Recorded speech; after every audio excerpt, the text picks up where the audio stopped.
Retransmisión de tramas y modo de transferencia asíncrono. La retransmisión de tramas Frame-Relay y el modo de transferencia asíncrono ATM son esquemas, servicios y arquitecturas de protocolos de transmisión de datos utilizados en redes de área amplia de conmutación de paquetes. Estos han sido mejorados por el esquema de conmutación de etiquetas multiprotocolo, MPLS, sobre todo después del crecimiento de la Internet IP y de la necesidad de construir redes backbone para IP sin importar las redes WAN subyacentes utilizadas. X25 fue uno de los primeros protocolos de redes de área amplia. Es la aproximación más tradicional de lo denominado conmutación de paquetes. Es una red de conmutación de paquetes de circuitos virtuales y no de datagramas, como lo es IP, por ejemplo. Los paquetes de control de llamada, usados para el establecimiento y liberación de circuitos virtuales, se transmiten por el mismo canal y circuito virtual que los paquetes de datos, es decir, se usa señalización en banda. La multiplexación de circuitos virtuales tiene lugar en la capa 3. Tanto la capa 2, comunicación entre cada nodo, como la capa 3, comunicación extremo a extremo, incluyen mecanismos de control de flujo y de errores. Lo anterior es costoso en redes de área amplia debido a que cada salto a través de la red requiere un intercambio de tramas de datos y de confirmación. En la imagen podemos ver esta situación. El origen envía una trama de datos al primer nodo de la red. Esto lo vemos marcado con el número 1. Este nodo, a su vez, envía una trama de confirmación al origen. Lo vemos marcado con el número 2. El primer nodo de la red reenvía la trama de datos al siguiente nodo intermedio. Lo vemos marcado con el número 3. Sin embargo, este nodo intermedio a su vez envía una trama de confirmación. Lo vemos marcado con el número 4. Esto se repite hasta llegar al destino. Sin embargo, en el destino, a través de un protocolo de capa superior, se verifica que el mensaje recibido sea correcto. Entonces, se envía una trama de confirmación hasta el origen, pero se repite la confirmación en cada nodo. La trama número 9 es la trama de confirmación de capa superior, pero esta a su vez es confirmada por la trama número 10.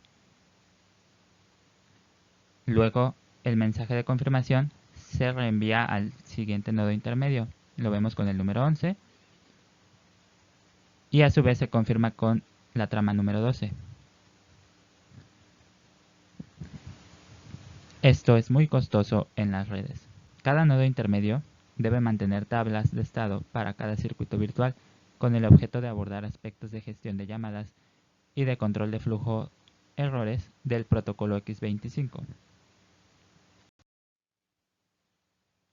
Después de la tecnología X25 surgió la tecnología de retransmisión de tramas, Frame-Relay, que se diseñó para proporcionar un esquema de transmisión más eficiente que el proporcionado por X25. Se trata de una red de conmutación de paquetes de circuitos virtuales y se proporcionaba como un servicio en el que los circuitos virtuales podrían ser permanentes o conmutados. La señalización de control de llamadas se transmite a través de una conexión lógica distinta de las de los datos de usuario, por lo que se usa una señalización fuera de banda, a diferencia de X25. De este modo, los nodos intermedios no necesitan mantener tablas de estado, ni procesar mensajes relacionados con el control de llamadas individuales. Solo los nodos que conectan directamente con los usuarios mantienen esta información. Esto reduce costos de procesamiento. La multiplexación y conmutación de conexiones lógicas tiene lugar en la capa 2 en lugar de la capa 3, eliminándose una capa completa de procesamiento con respecto a X25. No existe control de flujo ni de errores a nivel de líneas individuales. Si se lleva a cabo este control, será únicamente de extremo a extremo y responsabilidad de capas superiores. No existe un intercambio de tramas de datos y confirmaciones en cada uno de los enlaces del camino entre el origen y el destino.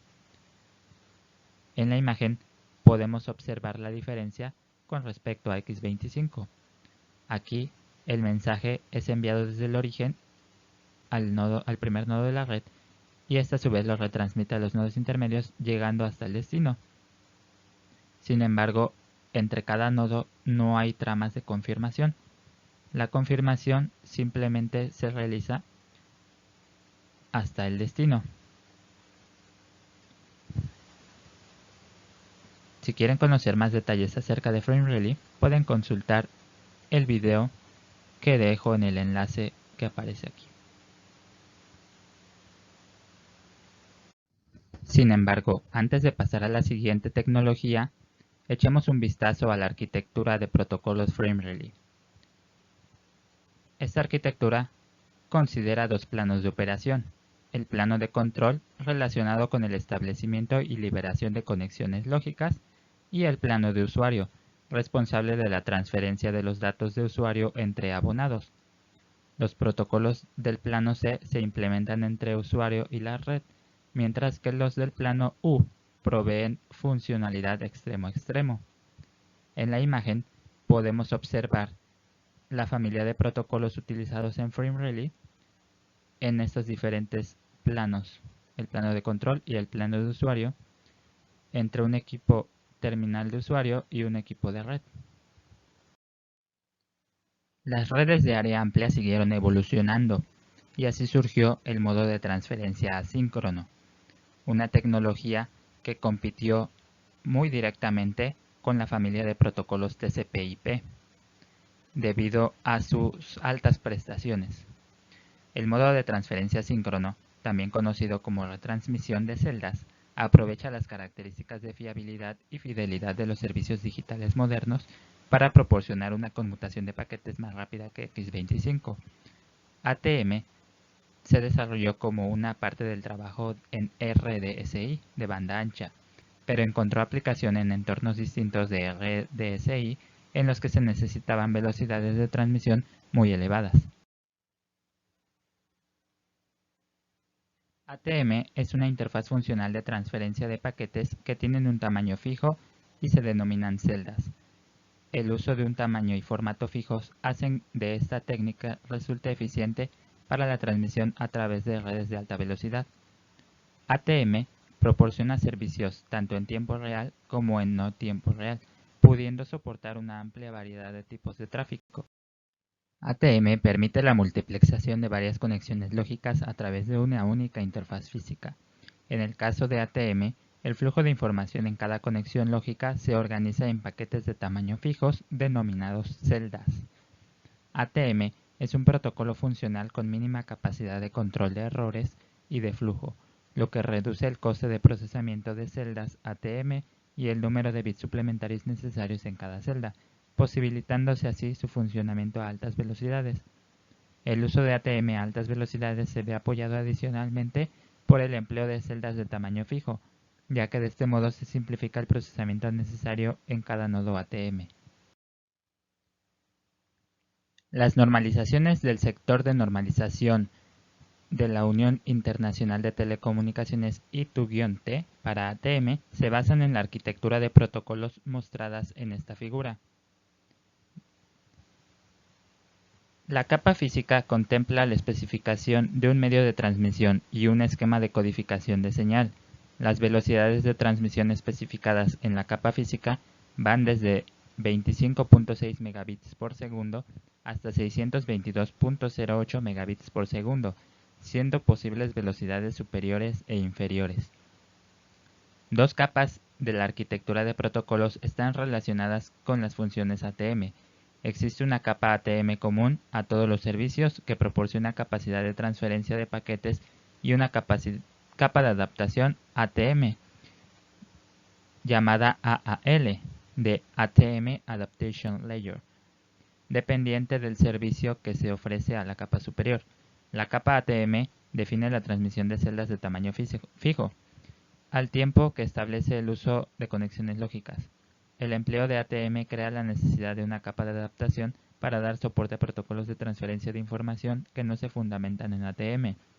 AAL convierte la información procedente de capas superiores en celdas ATM para enviarlas a través de la red, al tiempo que extrae la información contenida en las celdas ATM y las transmite hacia las capas superiores. El modelo de referencia de protocolos ATM involucra tres planos independientes: plano de usuario, Permite la transferencia de información de usuario así como de controles asociados, por ejemplo, control de flujo y control de errores. Plano de control. Realiza funciones de control de llamada y de control de conexión. Plano de gestión. Comprende la gestión de plano, que realiza funciones relacionadas con un sistema como un todo y proporciona la coordinación entre todos los planos. Y la gestión de capa, que realiza funciones de gestión relativas a los recursos y a los parámetros residentes en las entidades de protocolo. Conexiones lógicas ATM. Las conexiones lógicas en ATM se denominan conexiones de canal virtual, VCC, Virtual Channel Connection. Una VCC es similar a un circuito virtual en X25 y constituye la unidad básica de conmutación en una red ATM. Una VCC se establece entre dos usuarios finales, intercambiándose sobre la conexión celdas de tamaño fijo en un flujo full duplex de velocidad variable con un fin específico, es decir, una aplicación en específico, tal como la transmisión de voz y video o la transmisión de datos. La VCC se utiliza también para intercambios usuario-red, por ejemplo, con la señalización de control y red-red, como la gestión de red y el encaminamiento. En ATM se introdujo una segunda subcapa de procesamiento que gestiona el concepto de camino virtual. Una conexión de camino virtual, VPC, Virtual Path Connection, es un conjunto de VCC con los mismos extremos, de manera que todas las celdas transmitidas a través de todas las VCC de una misma VPC se conmutan conjuntamente. Conexiones lógicas ATM. El proceso de establecimiento de una conexión de camino virtual VPC se encuentra desvinculado del proceso de establecimiento de una conexión de canal virtual VCC individual. Entre los mecanismos de control de una VPC se encuentran la obtención de rutas, la reserva de capacidad y el almacenamiento de información de estado de la conexión en todos los nodos, extremos e intermedios. El establecimiento de una VCC requiere de la existencia previa de una VCC hacia el nodo de destino deseado, con suficiente capacidad disponible para dar cabida a dicho VCC y con la calidad de servicio adecuada. El establecimiento se lleva a cabo mediante el almacenamiento de información de estado necesaria, asociación entre VCC y VPC solo en los nodos extremos. Recordemos que una conexión de camino virtual es aquella que da servicio a las conexiones de canal virtual. Las conexiones de canal virtual se establecen entre los usuarios finales y corresponden a un único tipo de servicio que puede transportar voz, datos o video. Los extremos de una VCC pueden ser usuario-usuario para el transporte de datos, señalización de control entre usuarios finales, red-red para la gestión de tráfico en la red y la gestión de encaminamiento, o usuario-red para la señalización de control desde el usuario al nodo extremo de la red, switch o servidor. En todos los casos se preserva la integridad de la secuencia de celdas dentro de una VCC, es decir, las celdas se entregan en el mismo orden en que se enviaron. Hasta aquí podemos concluir que ATM es una red de área amplia de conmutación de paquetes de circuitos virtuales.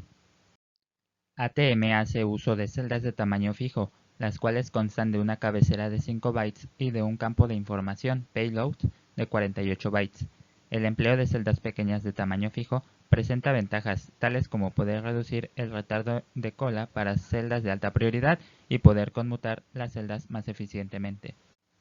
Como se puede observar en las figuras, el formato de las cabeceras de ATM difiere si la celda se está transmitiendo a través de una interfaz red-red o una interfaz usuario-red. El campo de control de flujo genérico no se incluye en la cabecera de las celdas internas de la red, sino solo en la interfaz usuario-red, por lo que únicamente se puede llevar a cabo el control de flujo de celdas en la interfaz local entre el usuario y la red. Este control de flujo tiene el objetivo de solucionar la aparición esporádica de sobrecarga. Forma parte de un mecanismo propuesto para la transferencia controlada de celdas, el cual está pensado para satisfacer requisitos de redes LAN no ATM conectadas a una red ATM de área amplia. El identificador de camino virtual, BPI, es un campo de encaminamiento para la red, de 8 bits para la interfaz usuario-red y de 12 bits para la interfaz red-red. Este último caso permite un número superior de VPC internas a la red, tanto para dar servicios a suscriptores como para las necesarias para la gestión de la red. El identificador de canal virtual es un campo que se emplea para encaminar hacia y desde el usuario final. El campo tipo de carga útil indica el tipo de información contenida en el campo de información. Un valor 0 en el primer bit indica información de usuario, es decir, información procedente de la capa inmediatamente superior. En este caso, el segundo bit indica si se ha producido o no congestión, mientras que el tercer bit, llamado tipo de unidad de datos de servicio, SDU, permite discriminar entre dos tipos de SDU ATM, asociadas a una conexión dada. Un valor 1 en el primer bit indica que la celda transporta información de gestión de red o de mantenimiento. El bit de prioridad de pérdida de celdas, CLP, se emplea para ayudar a la red ante la aparición de congestión. Un valor 0 indica que la celda es de prioridad relativamente alta, no debiendo ser descartada a menos que no quede otra opción. Un valor 1 indica por el contrario que la celda puede descartarse. Cada celda ATM incluye un campo de control de errores de cabecera, que se calcula en base a los restantes 32 bits de la cabecera. El polinomio usado para generar el código es x a la octava más x al cuadrado más x más 1. En la mayor parte de los protocolos existentes que incluyen un campo de control de errores, como es el caso de HDLC, la cantidad de datos de entrada para el cálculo de código de error es generalmente mayor que el tamaño del código de error resultante, lo que permite la detección de errores. En el caso de ATM, la entrada para el cálculo es solo de 32 bits frente a los 8 bits de código. El hecho de que la entrada sea relativamente pequeña permite el uso del código no solo para la detección de errores, sino que en algunos casos es posible la corrección de estos. Esto se debe a que hay suficiente redundancia en el código para recuperar ciertos patrones de error. Esto quiere decir que es posible la corrección de errores hacia adelante, evitando así la retransmisión de tramas, en algunos casos. Clases de servicio ATM. Una red ATM se diseña para poder transmitir simultáneamente diferentes tipos de tráfico: transmisión en tiempo real de voz y video, transmisión a ráfagas como el tráfico IP. Aunque cada uno de estos flujos de tráfico se gestiona como una secuencia de celdas de 53 octetos a través de una VCC, la forma en que se gestiona cada uno de ellos en la red depende de las características del flujo en cuestión y de los requisitos de la aplicación. Por ejemplo, el tráfico de video en tiempo real se debe transmitir con variaciones mínimas de retardo. Las clases de servicio ATM son usadas por un sistema final para identificar el tipo de servicio requerido. En el foro ATM se ha definido las siguientes clases de servicio: servicios en tiempo real, a velocidad constante y a velocidad variable en tiempo real. Servicio en no tiempo real, a velocidad variable en no tiempo real, a velocidad disponible, a velocidad no especificada y a velocidad de tramas garantizada.